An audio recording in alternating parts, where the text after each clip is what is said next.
Hi, so I'm just gonna cook today. I have been uh, in and around the hospitality business since I was 14 years old. Can you believe that? My first job was at an amusement park in Western New York where I served fried dough, ice cream, and ices. I was 14, I made $150 a week, and I thought I was loaded. It was awesome. So much fun. So then, I just kept working different jobs like Ponderosa, Pound-A-Rosa. I think I worked at McDonald's for a hot second. Then I got into waitressing, like waiting tables. And that is where the money was at. I could make, this was back in the late 90s, I could make anywhere between $75 to $150 in a day. Back then, that was a lot of money for the Western New York area, which is where I'm from. I worked at Olive Garden. It was my first taste of waitressing. It was amazing. I really enjoyed it. Back then, at the Olive Garden, when you walked in, there was someone making pasta, like fresh pasta in the front of the store. It's really pretty cool. Linguine, fettuccine, not penne, lasagna sheets. It was really, really kind of cool. I really enjoyed it. And at that time, Olive Garden made everything in-house. It was pretty good food for the value and for what you got for a fast casual restaurant. And somebody, I think, got seriously injured on the pasta machine, and or it just made sense from a business perspective to do away with fresh pasta, do away with in-house cooking, and do it all at a commissary and then ship it into all the stores. In my opinion, that's when Olive Garden went downhill. Just saying.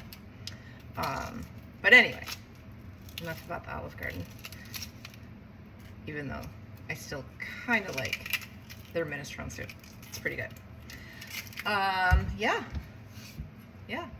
Then I think I worked at like TGI Fridays, where I was a dub-dub. And it was there that I thought, you know what? I want to work in the kitchen also, because I wanted to have my taxes paid for without me having to pay for it. So I figured if I got some kitchen shifts, I could cover my taxes through my paycheck and didn't have to worry about it. And at the same time, I was learning how to do basic things in the kitchen, mainly prep, like vegetable prep and things like that. So that was kind of sweet. It was there that I worked for this guy named Andre. Awesome, sweet guy. He was amazing. And he taught me how to cut an onion properly. He's like, you're not cutting that properly. Let me show you. And it shows it to me. I already cut my onion, otherwise I would show you. Anyway, I'm gonna make, I roasted spaghetti squash yesterday, and I cut up some zucchini that was getting ready to go. I've cut up some sweet potato, mushroom, and red onion, and I'm gonna see what I can make with this. So I'm gonna get my pan hot, and I am going to put in some olive oil. Yeah, olive oil. This is Trader Joe's olive oil. Trader Joe's is my friend.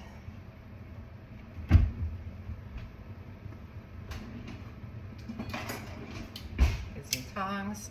So I always start by sweating the stuff that I don't like raw, which is onion. I'm gonna dump in all my red onion.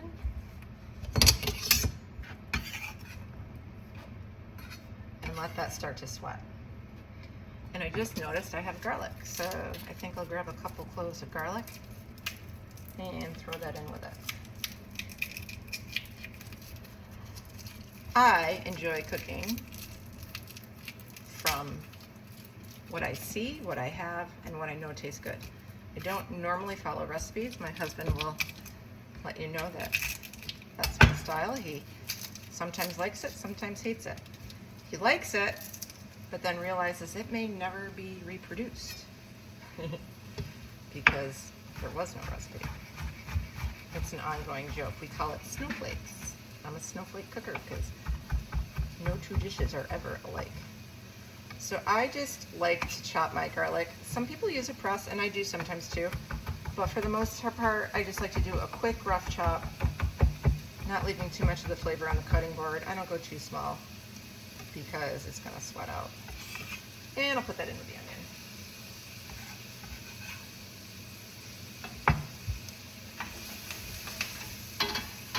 Get this out of the way. So I have onion and garlic and olive oil in my big, huge pan on medium-high heat. I think next I'll put in the sweet potato because it is raw. It's not cooked. And it's a little bit harder, so it'll take a little bit longer to cook. And I'm just gonna put this in. I don't want it to be mush. I want it to have some texture, but I don't want it to be hard either. I couldn't find my peeler, so I used my knife to take the skin off, so there's probably a lot of skin on it still, and that's okay, I don't care. The skin actually has some nutrients that we need. I'm gonna go ahead and put in my chopped up zucchini. I just did half moons. I usually do quarter moons, but I'm doing half moons. So I wanted to have some big chunks for texture because spaghetti squash is really soft and, you know, doesn't really have much texture. And it's actually underneath my zucchini, so I'm gonna sort of do this. You can't see. Here we go.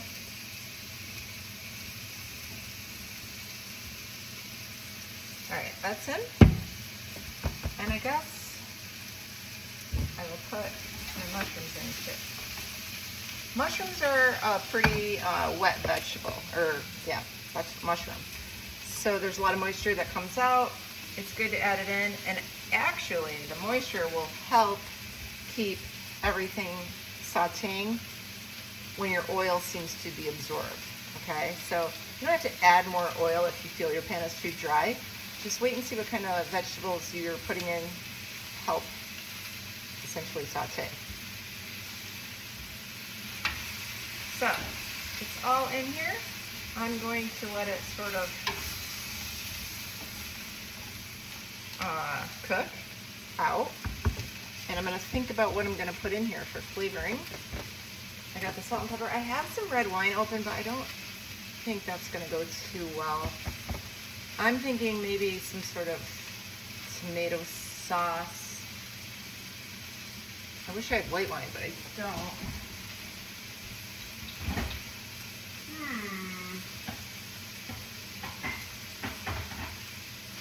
Yeah, I don't. That's a bummer.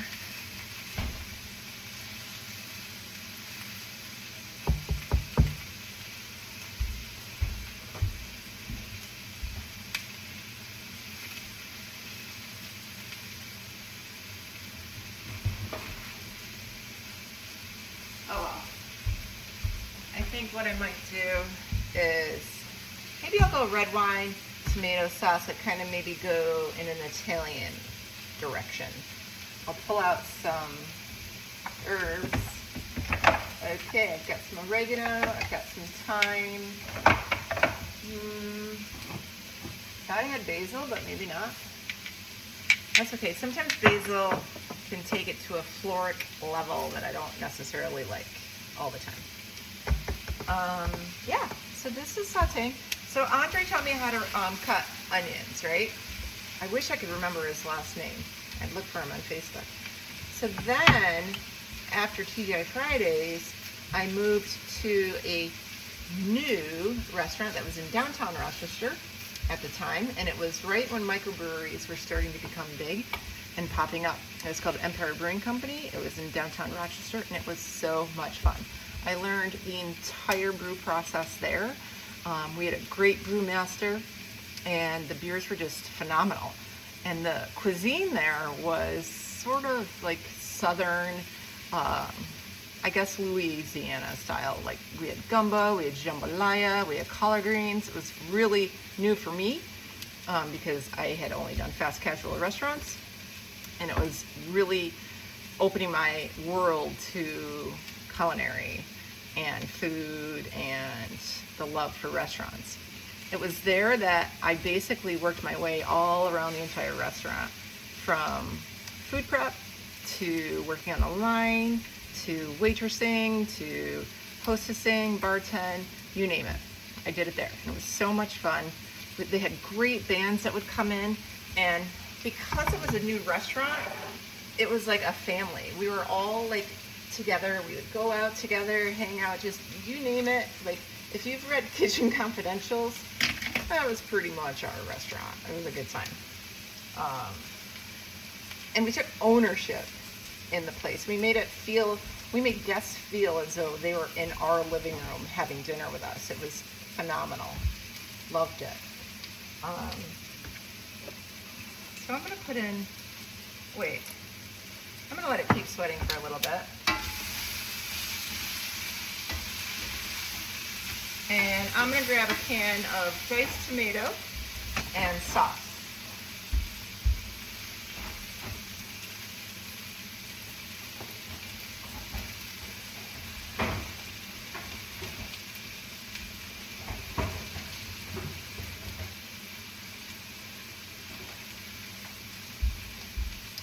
Now, someone who's better at making videos, cooking, would probably already have this out, but not me, because I'm just winging it, kind of like how I cook. Yeah, so I'm going to put in some diced tomato, I think,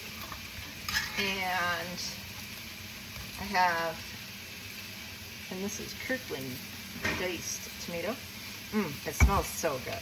You can smell it. It's just like a really good product. I've bought this in the past and I've been really happy with it. I also have the Kirkland brand tomato sauce. Just a plain tomato sauce, no frills.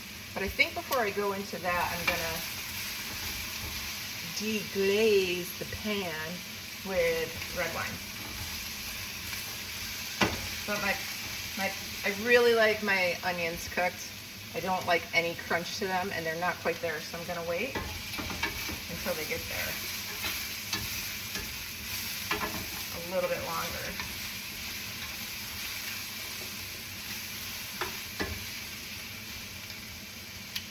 So yeah, all of a sudden, my friend is like, I think I'm gonna go to college. And I was like, cool. I think I was 21. I'm like, where are you gonna go? She's like, well, there's this place up in northern New York called Paul Smith's College. It's a culinary school. I'm like, culinary? It's like, oh, you can go to school for culinary? And yeah, you can. So I went with her to check it out, and we saw a friend who actually used to work with us at the Empire Brewing Company. It was really cool. And so we scoped it out, and it was beautiful, first of all.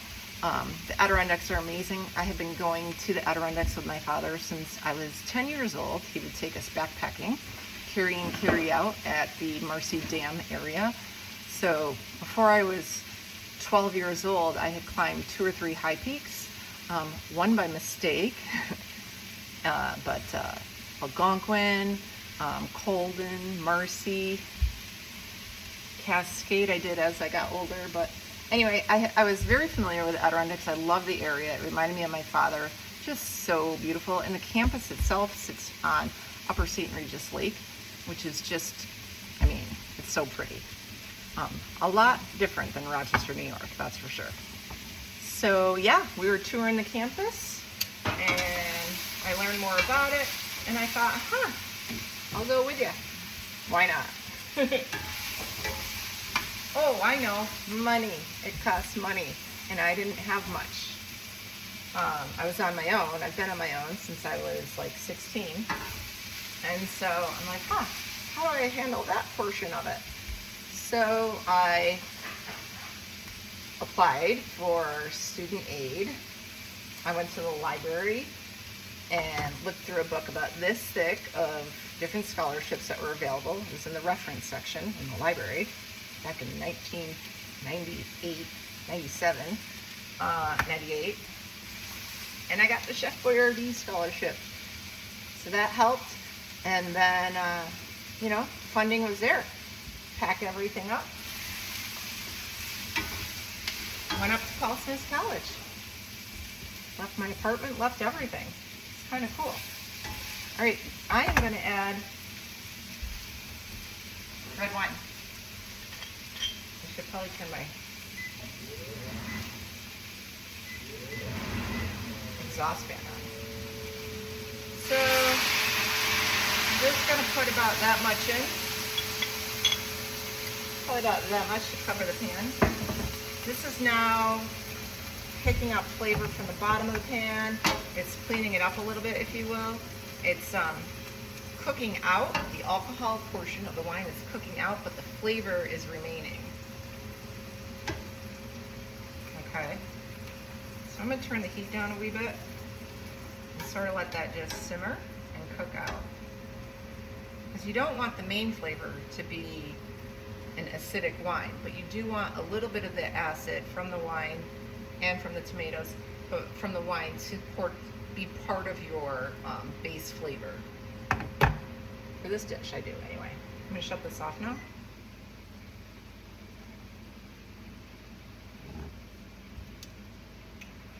Yeah, that's good.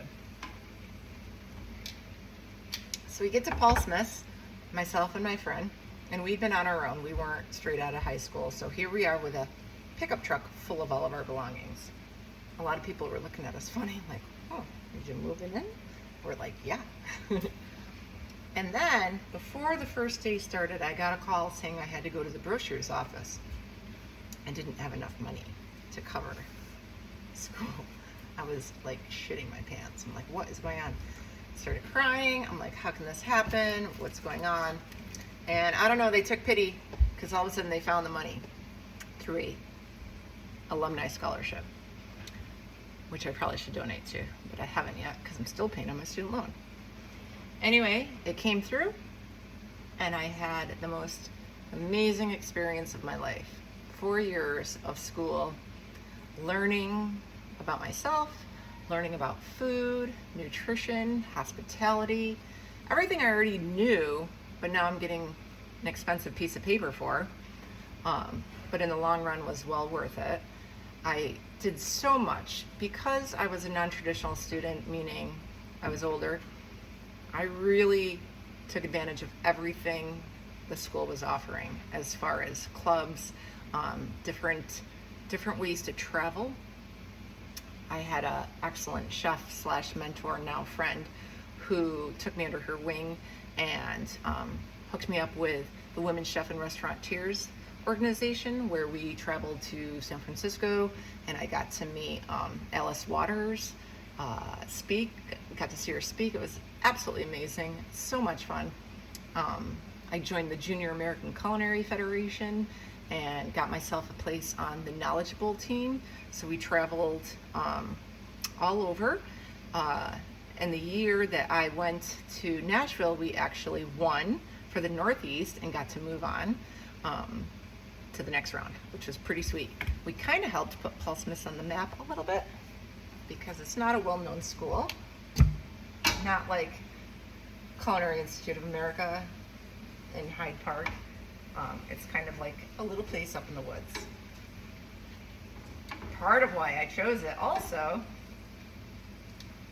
I guess I figured it out afterwards, was Whiteface Mountain was about 45 minutes away, and I took up snowboarding, which was also the most awesome thing that I could have done for myself at the time.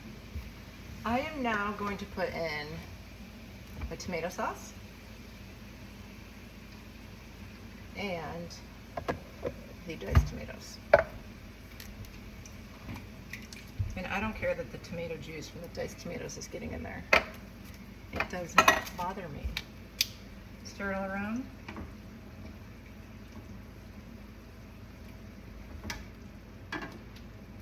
Okay, so this is going to take on the red wine reduction.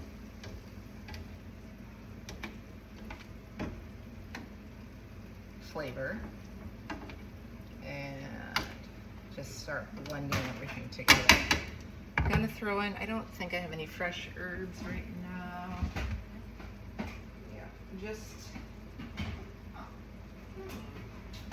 Yeah, just rosemary. I don't think that'll work. So I'm going to go with the oregano, just about that much. And maybe some thyme.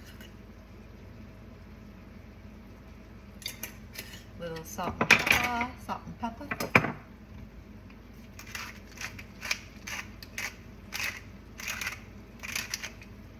And where's the salt? Oh, it's just late. I'm out of salt, so I've been using this light, low sodium salt. It's like, why bother? But it's all we have right now, and I keep forgetting to buy more. So I'm gonna let that go for a few seconds. I can tell with my tongs how cooked the vegetables are. And they're not quite there. They're not quite where they need to be, but I do like mine to be al dente. I don't like them to be mushy. I like them to still have nutrients in them. So I'm not gonna go too much further, but just a little bit. And I think I've decided, rather than putting the spaghetti squash in there, I may put it in like a casserole pan.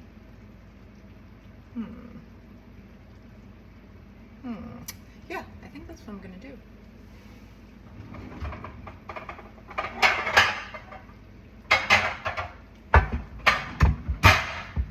Yeah, that's exactly what I'm gonna do. I'm gonna leave my herbs out because I may not have put enough in. I'm gonna use my little mushroom tin to put my cut up produce in that I don't need and throw it in the compost.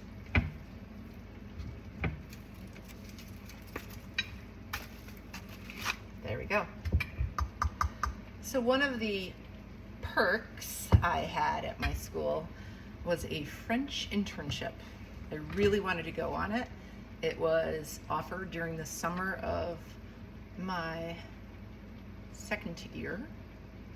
first year, going into the second year, and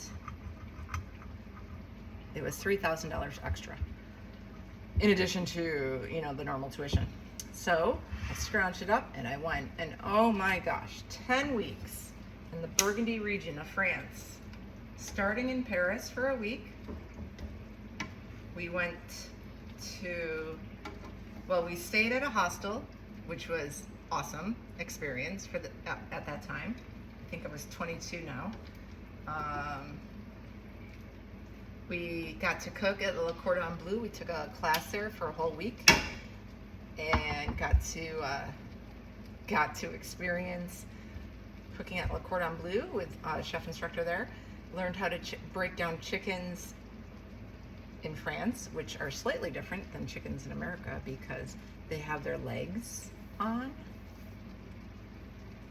It was crazy. And there's a funny story about me and my class cutting chickens with the legs on. So the chef instructor told us to, you know, we had our chicken on the cutting board and we had our knife, and he said to take the heel of the knife here and take the bottom of my pan. This will be my chicken leg, right? Take the chicken leg and basically cut down to remove the foot, or to remove the leg from the body cavity. So I did that, and he's watching we all did it, and the chef instructor is watching everybody. And so I was the one.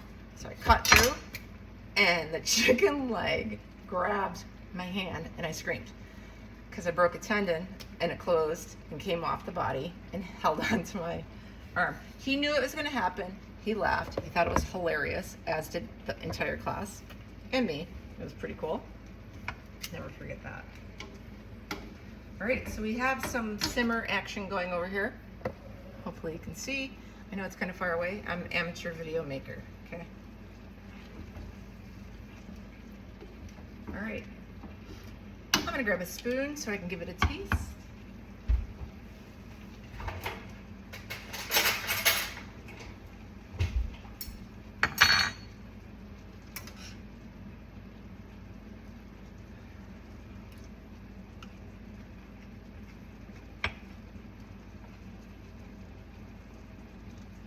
It's pretty good. I'm gonna shut it off. I'm gonna shut the heat off and make a bunch of noise. So I have my pan here. I'm going to put in my already cooked roasted spaghetti squash. All I did was roast it. I didn't do anything to it, no flavor, nothing. I'm just gonna sort of spread it out down here.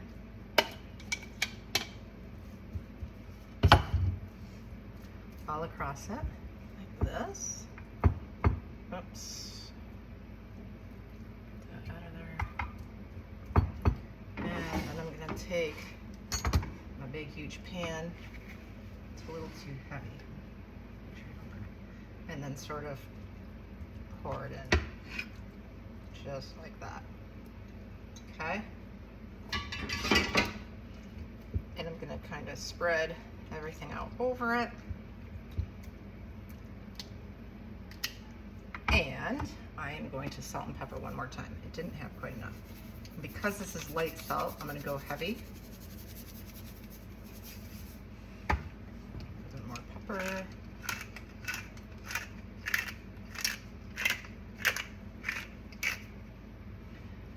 I am going to top this.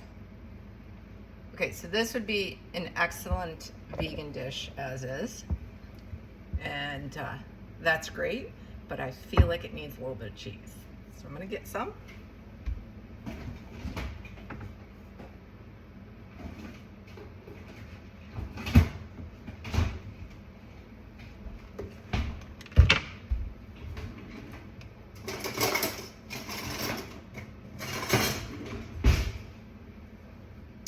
I have a little zester grater thing that I like to use when I have harder cheeses. So I'm gonna pull out my cheddar and just go over the top of it.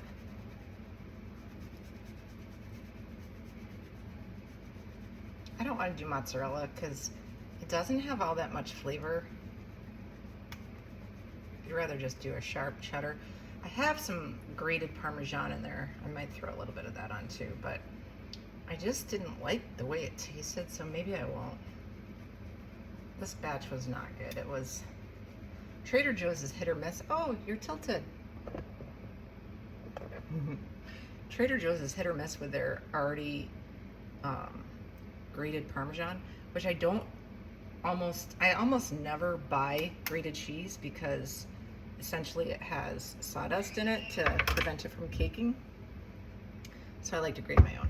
So here I am, I call it what's in the refrigerator dish.